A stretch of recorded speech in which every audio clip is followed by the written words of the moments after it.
गोवा से अगली खबर है। गोवा में कार चला रहे शख्स ने एक युवक को बुरी तरीके से कुचल दिया। हादसे की तस्वीरें पास में लगे सीसीटीवी कैमरे में रिकॉर्ड हो गई, जो अब तेजी के साथ वायरल हो रही हैं। ये युवक कुछ समझ पाता उससे पहले बैक गियर में आती हुई कार ने इसे जोरदार टक्कर मार दी। पहली टक्कर के बाद ही युवक दीवार से टकराते हुए जमीन पर गिर गया। इसके बाद कार ने इसे दोबारा टक्कर मारी और युवक चीखने लगा। इस खौफनाक टक्कर कांड के बाद कार चला रहा शख्स बाहर निकला और ऐसे बर्ताव करने लगा मानो कुछ हुआ ही ना हो। इसके बाद गुस्साए लोगों ने इसकी धुनाई कर दी।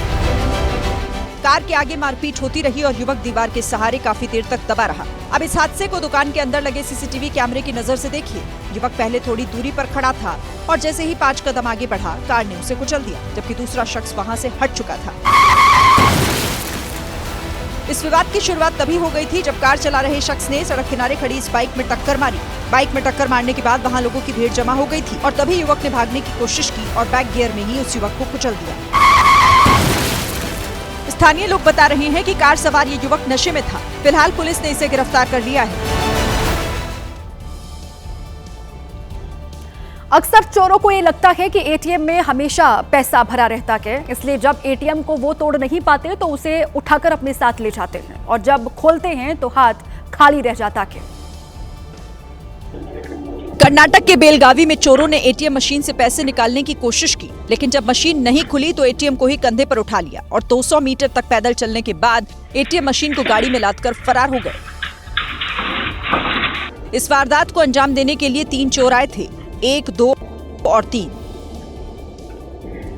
सीसीटीवी की नजर से बचने के लिए सबसे पहले एटीएम बूथ में लगे सीसीटीवी कैमरे के कनेक्शन को काटा।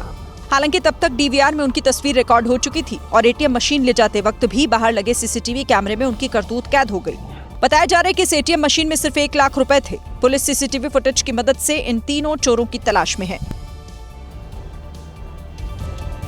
और अब एक अच्छी खबर है, भारत ने आत्मनिर्भरता का एक और कीर्तिमान स्थापित कर दिया है। दरअसल डीआरडीओ ने लड़ाकू विमान के लिए बनाई गई इंजेक्शन सीट का सफलतापूर्वक परीक्षण किया है। सही तरीके से जेट का ऊपरी हिस्सा टूटा, पायलट समेत सीट निकली और कुछ फीट ऊपर जाते ही पायलट का पैराशूट भी खुल गया।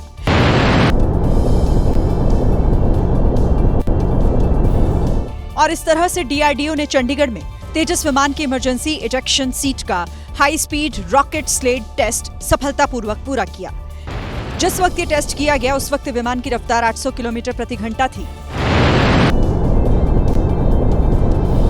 भारत अब कुछ चुनिंदा देशों में शामिल हो गया है जिनके पास ऐसी तकनीक है। अब भारत को विदेशी कंपनियों से महंगी इजेक्शन सीट खरीदने की जरूरत नहीं पड़ेगी। इसे रक्षा मंत्री ने आत्मनिर्भरता की बड़ी सफलता बताया। आपको याद होगा 21 नवंबर को दुबई एयर शो के दौरान तेजस फाइटर जेट क्रैश हो गया था। इस हादसे में विंग कमांडर नामांश सयाल शहीद हो गए।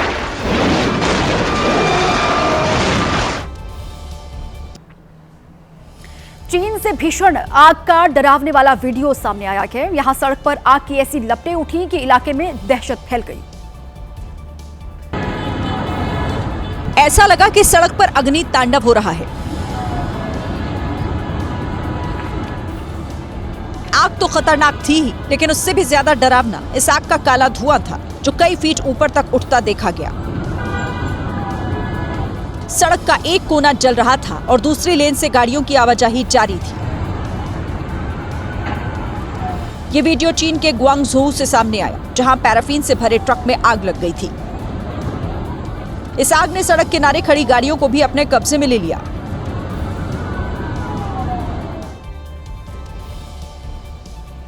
यूपी के अमरोहा से खबर है। अमरोहा में एक लड़की ने परिवार से अपना हिस्सा मांगा, लेकिन ये बात उसके भाई को इतनी नागवार गुजरी कि भाई ने ही बहन को मौत के घाट उतार दिया। 32 साल की योगिता चाहती थी कि पिता की पुश्तैनी जमीन में से एक हिस्सा उसे भी मिले। आरोप है कि जिद से योगिता का भाई नाराज हो गया और धारदार हथियार से गला काटकर उसकी हत्या कर दी। जांच में पता चला कि कुछ दिन पहले योगिता के पिता की मौत हो गई थी, जिसके बाद परिवार में पिछले कई दिनों से जमीन के बंटवारे को लेकर विवाद चल रहा था और यही विवाद अब खूनी अंजाम तक पहुंच गया। इनका प्रॉपर्टी को लेकर परिवार में विवाद चल रहा था। इनके भाई पे हत्या करने का आरोप लगाया गया है। परिजनों से तहरीर प्राप्त की गई है। घटना के बाद योगिता का भाई घर छोड़कर फरार हो गया, जिसकी तलाश की जा रही है। राजस्थान के डीग में एक बेटे ने मां को 7,000 रुपए दिए थे और जब वापस मांगने पर मां ने वो पैसे बेटे को नहीं दिए तो बेटे ने मां की हत्या कर दी। रुखसाना को भी नहीं पता होगा कि जिस बेटे को उसने जन्म दिया वही उसकी मौत की वजह बन जाएगा। बेटा होटल में काम करता था और वहीं से उसने 7,000 रुपए कमाए थे। इन पैसों को उसने अपनी मां रुखसाना को रखने के लिए दिए और जब पैसे वापस मांगे तो रुखसाना ने पैसे वापस करने से मना कर दिया। आरोप है कि इसी के चलते गुस्साए बेटे ने रुखसाना के सिर पर लोहे के रॉड से हमला कर दिया और उसकी मौत हो गई। लड़के ने अपनी मां से 5 से 7,000 रुपए अपने मांगे थे। उस बात को लेकर उसने मना कर दिया। उसकी मां ने मना करने पर उसने पास में रखे चबल उठा कर उसके सिर में मार दिया। अब रुखसाना के पति ने अपने ही बेटे के खिलाफ हत्या का मुकदमा लिखवाया है। यूपी के महाराजगंज में पिछले दिनों सिर कटी लाश मिली थी। इसको लेकर पुलिस ने चौंकाने वाला खुलासा किया कि जांच में ये बात सामने आई है कि अंबुज भारद्वाज की हत्या दगाबाज दोस्तों ने ही की थी। 6 महीने पहले अंबुज भारद्वाज आयुष नाम के युवक के संपर्क में आया, फिर दोस्ती हुई और 26 नवंबर को अंबुज उसी साथी के साथ कार से एक कार्यक्रम में शामिल होने गया, लेकिन फिर कभी लौटा नहीं। 28 नवंबर को पिता ने 20 साल के बेटे की गुमशुदगी की रिपोर्ट दर्ज कराई। इस दौरान महाराजगंज में सिर कटी लाश मिली। जब शव की शिनाख्त की गई तो पहचान अंबुज भारद्वाज उर्फ रीशु के रूप में हुई। उसकी हत्या किसी और ने नहीं बल्कि उसके दोस्तों ने मिलकर की थी और 2 आरोपियों को पुलिस ने गिरफ्तार किया। 1 दिसंबर को पुलिस ने आयुष और मेराज नाम के 2 युवकों को हिरासत में लिया। सख्ती से पूछताछ की। आरोपियों ने बताया कि हत्या से पहले शराब पार्टी की गई और उसी दौरान अंबुज से पैसों के लेन देन को लेकर विवाद हो गया। इसके बाद कुल्हाड़ी से अंबुज की गर्दन काट दी और फिर सिर और धड़ को अलग अलग जगह फेंक दिया। पूछताछ के बाद पुलिस ने दोनों आरोपियों को वारदात वाली जगह पर ले जाकर उनकी निशानदेही पर शव को बरामद किया। 80 साल की बुजुर्ग महिला और उसके परिवार की बेरहमी से पिटाई के मामले में कोर्ट ने बिहार के अरवल की डीएसपी और 2 दरोगा के खिलाफ गैर जमानती वारंट जारी कर दिया है, जिसके बाद से डीएसपी और दरोगा दोनों ही फरार हैं। मामला 4 महीने पहले का है, जब डीएसपी पुलिस बल के साथ अरवल के इस घर में पहुंची। पैक्स चुनाव में हुए विवाद के बाद इस तरह से छापेमारी की कि मानो कोई पुलिस नहीं आतंकी को पकड़ने गई हो। पुलिस वाले तेजी से घर में दाखिल हुए और सीढ़ियों से ऊपर चढ़ने लगे। इसी बीच एक बुजुर्ग महिला को एक पुलिस वाले ने खींचकर किनारे किया तो वहीं पास में खड़ा दूसरा पुलिस वाला महिला को मारने लगा। टीम में महिला पुलिस थी, लेकिन पुरुष सिपाही ने बुजुर्ग की जमकर पिटाई की। उसके बाद दरवाजे पर इतने लात मारी कि दरवाजा टूट गया। आरोप है कि इसके बाद घर वालों की बेरहमी से पिटाई की गई। इसी मामले में घोड़े पर सवार महिला डीएसपी को समन किया, लेकिन पुलिस वाले कोर्ट में पेश नहीं हुए, जिसके बाद कोर्ट ने इनके खिलाफ गैर जमानती वारंट जारी कर दिया।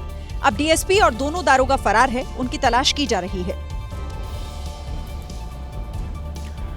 रुबैया सईद किडनैपिंग केस में सीबीआई की जमकर फजीहत हुई है, क्योंकि कोर्ट ने सीबीआई को बड़ा झटका देते हुए शफात अहमद शांगलू को रिहा कर दिया है और सीबीआई की ओर से दाखिल कस्टडी अर्जी को भी खारिज कर दिया है।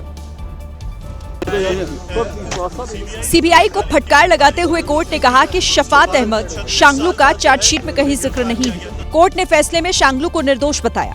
बस बरी कर दिया, इंसाफ की जीत हुई है। कोर्ट ने इंसाफ किया मेरे साथ। ये सच की जीत है। सर क्या कहेंगे? ये सच की जीत है। कोर्ट ने इंसाफ किया मेरे साथ। सीबीआई ने देश के पूर्व गृह मंत्री और जम्मू कश्मीर के पूर्व मुख्यमंत्री मुफ्ती मोहम्मद सईद की बेटी रुबैया सईद के अपहरण के मामले में शफात अहमद शांगलू को श्रीनगर से गिरफ्तार किया था। 8 दिसंबर 1989 को रुबैया सईद का अपहरण हुआ था। कोर्ट में सीबीआई ने दलील दी कि शांगलू आतंकी संगठन JKLF से जुड़ा था और रुबैया सईद अपहरण केस में भी शामिल था। जांच एजेंसीज ने दावा किया कि शांगलू लंबे समय से फरार चल रहा था। उस पर 10 लाख रुपए का इनाम भी घोषित था और यासीन मलिक का करीबी सहयोगी भी था, लेकिन चार्जशीट में शफात शांगलू का कोई जिक्र नहीं था। इसीलिए सीबीआई को शांगलू की कस्टडी नहीं मिली और उसे रिहा कर दिया गया। रिहाई के बाद शांगलू ने कहा कि उसका ना तो आतंकी संगठन JKLF से कोई संबंध था और न ही यासीन मलिक से। वाराणसी के नमो घाट पर मंगलवार को तमिल संगमम का शुभारंभ हुआ, लेकिन यहां उस वक्त हड़कंप मच गया जब एक युवक ने सीएम योगी के पास पहुंचने की कोशिश की। हालांकि सुरक्षा कर्मियों ने फौरन इस युवक को पकड़ लिया और घसीटते हुए यहां से बाहर ले गई। अब पुलिस इस युवक से लगातार पूछताछ कर रही है। ये युवक उस मंच के पास तक पहुंच गया था जहां सीएम योगी आदित्यनाथ बैठे हुए थे। कार्यक्रम में सुरक्षा कड़ी थी, लेकिन फिर भी युवक सीधे सामने से मंच तक पहुंच गया। जैसे ही वो मंच की ओर बढ़ा, सुरक्षा कर्मियों ने समय रहते उसे रोक लिया और पकड़कर नीचे खींच लिया। इसके बाद उसे तुरंत पुलिस के हवाले कर दिया गया है। पुलिस ये भी जांच कर रही है कि युवक अकेले आया था या फिर इसके पीछे कोई और वजह है, कोई और कारण है। हालांकि अब तक की जांच में मामला सिर्फ अपनी समस्या मुख्यमंत्री तक पहुंचाने की कोशिश का ही लग रहा है। पुलिस अधिकारियों का कहना है कि जांच पूरी होने के बाद आगे की कार्रवाई जो है वो की जाएगी।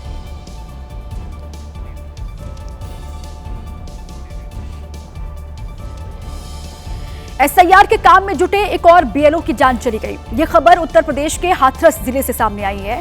जिस बीएलओ की जान गई वो शिक्षक थे। परिवार का दावा है कि कमलकांत शर्मा एसआईआर के चलते दबाव में थे। सुबह वो स्कूल पहुंचे और वहीं पर उन्हें चक्कर आया, जिसके बाद उनकी मौत हो गई। अब जिला प्रशासन ने मृतक बीएलओ के बच्चों की पढ़ाई का खर्च उठाने की बात कही। उधर बरेली में भी एक टीचर अजय अग्रवाल की जान चली गई, जो एसआईआर के काम में जुटे हुए थे। अजय अग्रवाल की मौत की वजह ब्रेन हेमरेज बताई जा रही है। कुछ दिन पहले बरेली में बीएलओ रहे सर्वेश गंगवार की भी ड्यूटी के दौरान जान चली गई थी।